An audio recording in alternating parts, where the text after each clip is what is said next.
इस वक्त हम पढ़ेंगे पोइम 10th क्लास की an evening wet with rain, जो वेदपाल दीप ने लिखी है।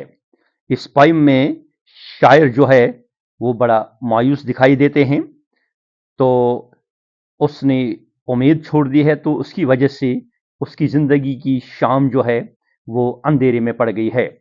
तो यहाँ पोइम का मतलब ये है, एन इवनिंग एक शाम, वेट विद रेन जो बारिश से गीली है। ये मेटाफोरिक यहाँ ये लाइन है या ये टाइटल है, जिसका मतलब है कि उसकी जिंदगी की शाम जो है वो अंधेरे में पड़ गई है, यानी उदास वो है। तो उसने एक्सप्रेस किया है कि loss of hope is there. तो अब हम लाइन बाय लाइन पढ़ेंगे, इसकी एक्सप्लेनेशन देंगे आपको। An evening wet with rain एक शाम जो गीली है बारिश की वजह से। As I walked through the lane जो ही मैं सड़क के ऊपर चल रहा था। द हार्ट बेकनस, बेकनस मतलब कॉलस, ये दिल जो है ये बुलाता है। द हैंड्स हाथों को, टू होल्ड देम कि वो उनको पकड़ के रखे विद लव मोहब्बत से।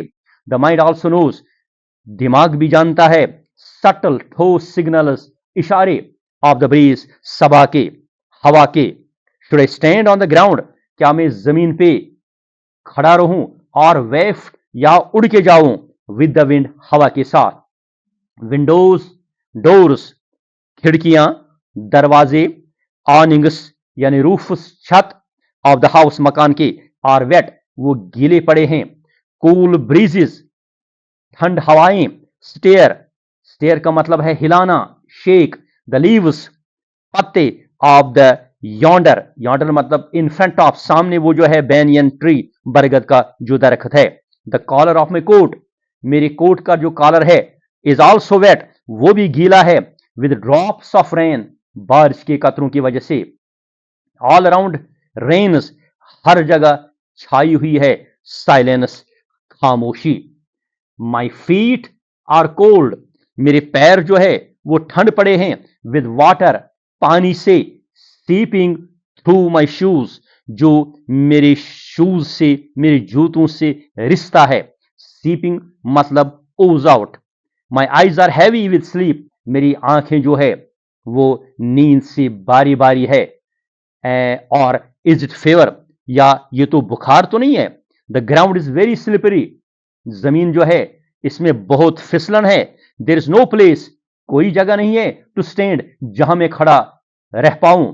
द माइंड इज एग्जॉस्टेड, दिमाग जो है वो थका मांदा पड़ा है। लुक्स फॉर सम स्पॉट, ये देखता है ढूंढता है कोई जगह तो रेस्ट, ताकि आराम करे। लॉस ऑफ होप, उम्मीद का खोना। हैज डार्कन्ड, उसने अंधेरे में डाल दिया है। द इवनिंग, शाम। ऑफ माई लाइफ, मेरी जिंदगी की शाम को। To be, and clouds gathering, और बादल जो है वो जमा हो रहे हैं। इन द माइंड, दिमाग में। शेड टीयर्स, वो आंसू बहा रहे हैं। एज दे पास, जो ही वो गुजर जाते हैं। द इवनिंग ऑफ ट्रबल्स, शाम जो मुसीबतों की है, परेशानियों की है। माई कंपेनियन, मेरा साथी। इज ऑल्सो डिप्रेस्ड, वो भी मायूस है, परेशान है। एंड टेक्स मी अलॉन्ग, और मुझे आगे ले जाता है। होल्डिंग मी, मुझे पकड़ के। बाई माई आर्म, मेरी बाजू से। इन चाइल्डहुड, बचपन में। I stood alone in my courtyard, मैं अकेले अपने आंगन सहन में खड़ा होता था। एंड वेव्स ऑफ एयर, और हवा के लहरें जो थी। ब्रॉट, वो लाती थी। द साउंड, आवाज। ऑफ सिंबल्स, करताल या जांज की। We regret that the days gone by, अब हम पछताते हैं कि जो दिन गुजर गए वो कभी डोंट रिटर्न, वो कभी वापस नहीं आते हैं। How to call back times, कैसे उस वक्त को वापस बुला सकते हैं। पास्ट, जो गुजर चुका हो। एंड गॉन, और चला गया हो। द इवनिंग प्रेपियर्स, शाम जो है ये तैयारी में है। टू गो टू स्लीप, सो जाने में, सो जाने के लिए। In the lap of night, रात की आगोश में। स्लोली, आहिस्ता आहिस्ता। सॉफ्टली, बड़ी हल्के तरीके से, नरम तरीके से। Just as the sky's feet, जैसा कि आसमान के पैर जो है टच द ग्राउंड, यानी जमीन को छूते हैं। शेडोज ऑफ ट्रीज, दरख्तों के साए, रेस्ट, वो पड़े रहे हैं इन द डार्क टैंक, अंधेरे वाले टैंक में, at some passing as some passing cloud, जो ही कोई गुजरता हुआ बादल, कास्ट, जैसा कि एक गुजरता हुआ बादल डालता है, ए शेडो, एक साया, ओवर हिल्स, पहाड़ों के ऊपर। There is activity in the houses, मकानों में चहल पहल है, लिट विद, जो रोशन है, विद इलेक्ट्रिक बल्ब्स, इलेक्ट्रिक बल्बों से, मून लाइट लॉफ्स, चांद की रोशनी हंसती है, होल्डिंग, पकड़ के, द हेम का मतलब है दामन, edge of government of the moon, चांद का दामन पकड़ के। वायर इज माई डेस्टिनेशन, मेरी मंजिल कहां है, वायर इज द हरी, अरे जल्दी कहां है, light of the earthen lamp, ये मिट्टी का जो दिया है उसकी रोशनी, इन वे साइड, एक रास्ते के एक तरफ, मॉडेस्ट इन, एक खाकसार, एक हकीर सराय जो है, एवेट्स मी, वो मेरा इंतजार कर रही है। ये थी पोइम की एक्सप्लेनेशन लाइन बाय लाइन। तो अब हम इसमें देखेंगे कि इसमें शायर ने पर्सोनिफिकेशन पोएटिक डिवाइस का इस्तेमाल किया है। मिसाल के तौर पे यहां इस्तेमाल हुआ है and clouds gathering in the mind shed tears as they pass, ये तो है पर्सोनिफिकेशन इसमें जो शायर ने इस्तेमाल की है। और एक पर्सोनिफिकेशन इसमें है वेव्स ऑफ एयर, नहीं इसके नीचे जो है slowly and slowly softly just as the sky's feet, slowly softly just as the sky's feet touch the ground, ये भी पर्सोनिफिकेशन का यहां इस्तेमाल हुआ है।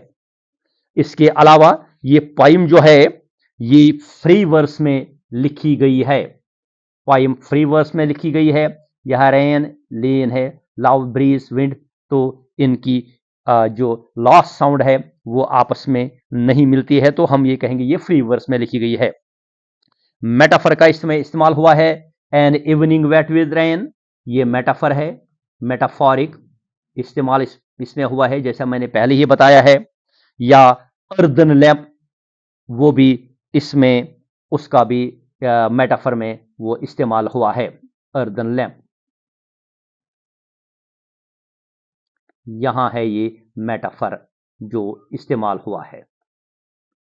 तो इसके अलावा इमेजरी से पोइम भरी हुई है, यानी इसमें अक्सर लाइन जो है वो इमेजरी से भरी हुई है, या सिंबॉलिज्म हम कहेंगे, इवनिंग एंड अर्दन लैंप, वो अर्दन लैंप इसमें वो